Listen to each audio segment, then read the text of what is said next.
is about to enter the oil exchange market, and the Federal Reserve in the United States on March 23rd has picked that exact day to stop printing figures on how many dollars other countries hold that are American dollars. It's called M3.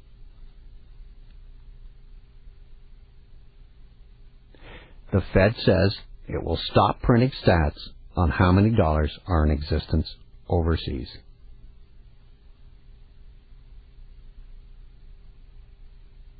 You know, it was just a couple of weeks ago, too, the Iranian government issued preliminary licenses to trade on this new exchange that most likely will open.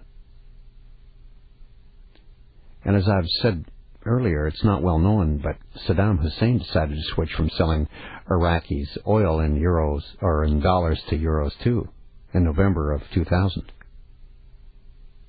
And remember, it was January 1st, 1999, that the euro first came into existence. 1 year later, Saddam Hussein is demanding euros. No coincidence. Couldn't have demanded it in any other currency. He was told euros. This was not widely reported at the time, but Iraqi oil sales were limited and were under UN supervision. Part of the oil for food program, like I said, so the sale in euros didn't really have a major impact.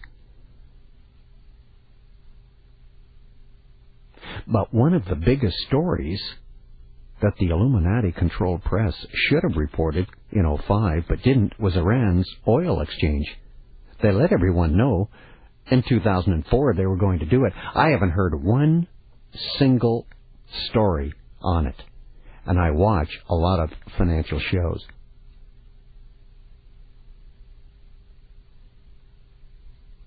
That's why the Bush administration's been paying a lot more attention to Iran recently. You think the interest is in Iran's nuclear program?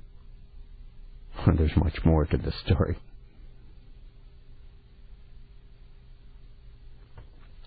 Not only would this new Iran oil exchange compete against the New York Mercantile Exchange and London's International Petroleum Exchange, both owned by American corporations, by the way, but it would also ignite international oil trading in euros.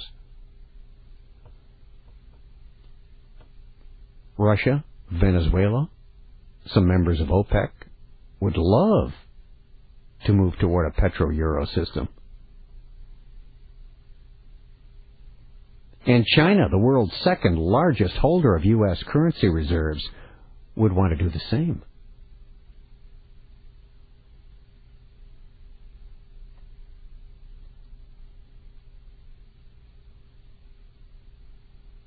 Barring a U.S. attack, it appears imminent that Iran's euro-dominated oil exchange is going to be opening next month.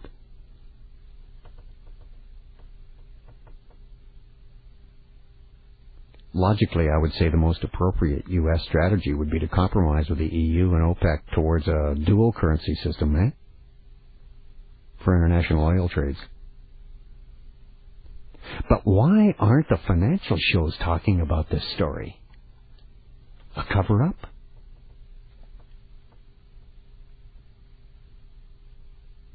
Or is it just going to be big news? Bang, one day, breaking news. I'm not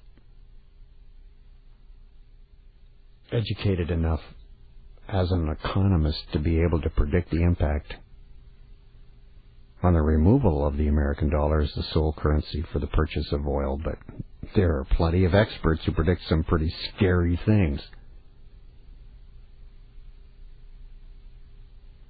I know enough about economics to know that it'll cause monstrous problems for the American economy.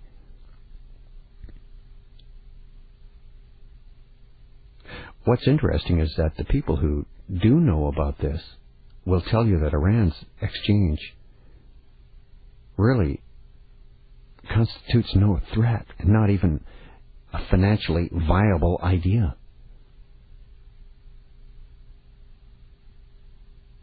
But it sounds to me like they're sticking their head in the sand and just going, forget it.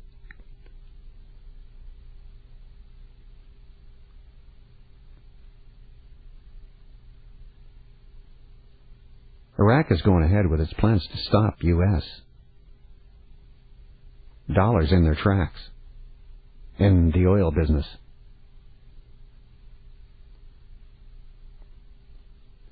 And to me, that makes no financial sense. Unless they know something we don't.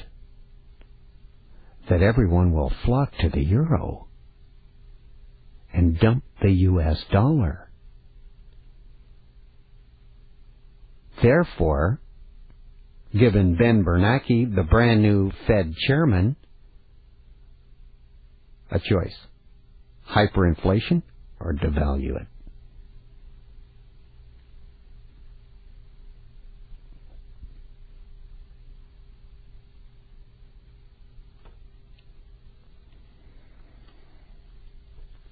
So with that oil for food program,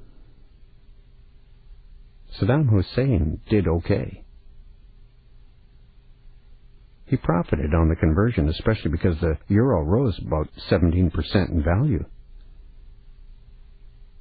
I think the euro at that time, in 2000, was about 82 cents to the dollar. Now it's worth $1.25. And it could easily rise in value if it becomes connected to oil in a big way.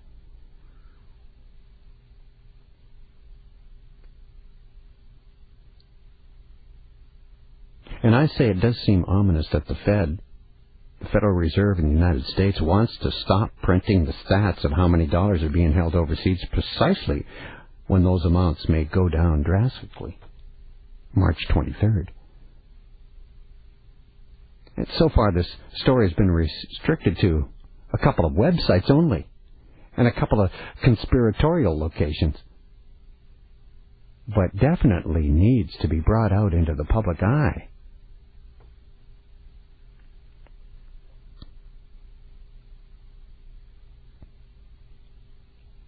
M3 is really important.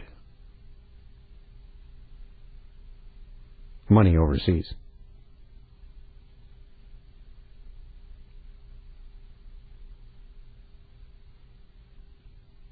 So why are they dropping M3? Are they trying to hide something? I've just had someone in the business tell me there's been a reversal in Russia from 60-40, America to euro. Now it's 60 euro, 40 US dollar.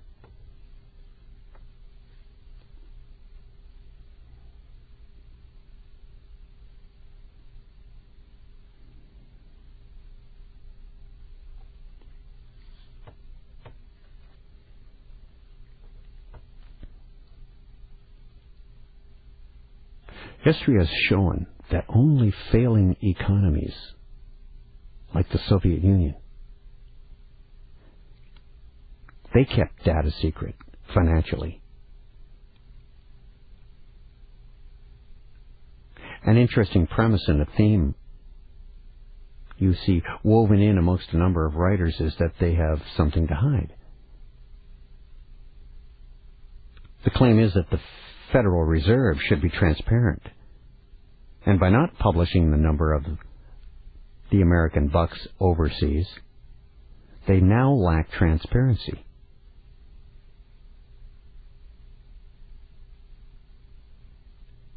And you know how accountants are. They can shed light on all kinds of things and make bad look good and good look bad. Iran oil exchange about to hit the marketplace March 23rd, and they won't be doing business in U.S. dollars. It'll be in euros. Ian. You're on with the Spaceman on AM 640 Toronto Radio. Go right ahead, please. Thank you, Gary. If what you say comes to pass in the next few months, I was wondering, where do hedge funds fit in all this?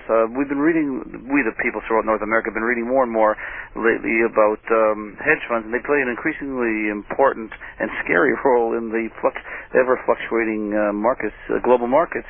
And I was wondering if what you say comes to pass, will they be blamed? Because a lot of people are already blaming them now for the extreme fluctuation. I got to tell you right now, if you're dealing in currencies, it's going to be really, really turbulent. And will any other people be blamed if this comes to pass? Do you think? Well, you're looking for blame. Not me. No, I'm not looking for blame. But there's always scapegoats, and whenever there's a economic. Well, the only scapegoat I can see is that they will blame it on Iran. Oh, okay. That Iran is going to upset the whole apple cart here. Because right now the whole entire American economy is based on swapping U.S. dollars for oil, because everybody's buying billions of dollars of oil all the time. And if they don't get their share and they go to the euros, which is the banks that already own America's debt, you can see where that will lead to America. Right, but wouldn't we, Canada being a commodity country, that would be sort of like a buffer, so we'd be a little protected. We would have some protection compared to America, I would hope. Absolutely, you sure will. Well, there's that.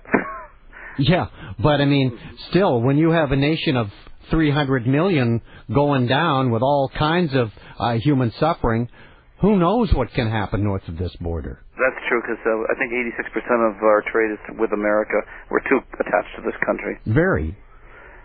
Well, very attached. Yeah, absolutely. And it's like you said, just the wealth and power of the world is held by just a few, I think a few hundred families. Well, it seems to me they're pushing and goading everyone to get on this wagon and get over into the sand and start shooting one another. That's what seems to me. What a waste. No kidding. For waste. them, it's not a waste, it's a sacrifice to their God. See, Ian, that's the way they look at it, unfortunately. It's the Spaceman on AM 640 Toronto Radio. They're already selling this grim outlook for the American economy. Warren Buffett, the world's second richest man, recently warned of mega catastrophic risks and investment time bombs threatening the global economy. Add to those a mix of sky-high energy prices, destabilizing resource wars, less than inspiring leadership, a possible currency collapse, and he means the American dollar, and more petrodollar warfare.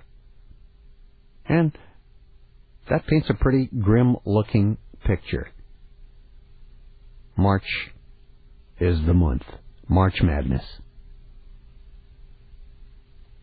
What it all means is that the aftermath of peak oil that they've been talking about will extend far beyond how much you'll pay for gas. If you're just focusing solely on the price at the pump or more fuel-efficient forms of transportation or alternative sources of energy, you're not seeing the big picture. They are pretty adamant at telling us there's trouble on the way. Dick Cheney making the statement in 1999. That's when the euro came into existence. He said by some estimates there will be an average of 2% annual growth in global oil demand over the years ahead, along with, conservatively now, a 3% natural decline in production from the reserves that are already existing. That means by 2010, by the time the Vancouver Winter Olympics